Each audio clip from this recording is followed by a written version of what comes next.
ثبوت ہے۔ ایمان کا بانی کون ہے جی؟ ایمان کا بانی کون ہے؟ اس کا فاؤنڈر کون ہے؟ ہم بڑے اکڑ کر پھرتے ہیں جی میں یہ ایمان رکھتا ہوں، میں ایمان لایا ہوں، ہمارا یہ ایمان ہے، لیکن ہمارا کوئی ایمان نہیں ہے۔ ایمان کا بانی جو ہے وہ خداوند یسوع مسیح ہے۔ عبرانیوں کے خط میں 12واں باب اس کی دوسری آیت میں لکھا ہے، ایمان کے بانی اور کامل کرنے والے یسوع کو تکتے رہو۔ تو ہمارا ایمان کہاں گیا؟ ایمان تو جو ہمارے پاس ایمان ہے وہ اس کا دیا ہوا ہے۔ اور افسیوں کے خط میں لکھا ہے کہ ایمان تمہاری طرف سے نہیں بلکہ خدا کی کیا ہے؟ بخشش ہے۔ خدا کی بخشش ہے، خدا کا دیا ہوا انعام ہے۔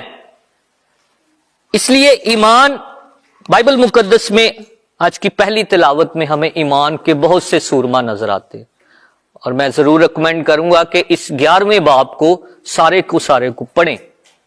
کیسے کیسے ایماندار سورما ہمیں نظر آتے ہیں۔ ابراہیم کا ذکر ہے، موسیٰ کا ذکر ہے، کاہن ہابل کا ذکر ہے، ہنوک کا ذکر ہے۔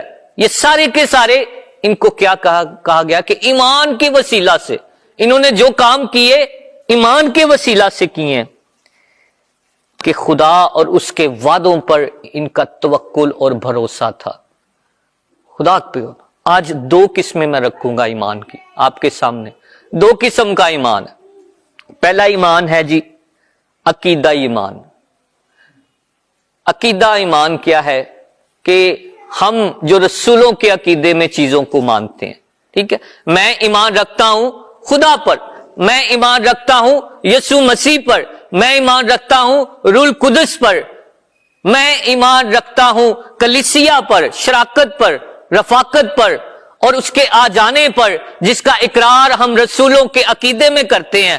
اور پھر ایمان کو ہم کیسے کیسے دکھاتے ہیں؟ ہم پاکشاہ میں دکھاتے ہیں، ہم بپتسمہ میں دکھاتے ہیں۔ یہ ہمارا عقیدہ ایمان ہے،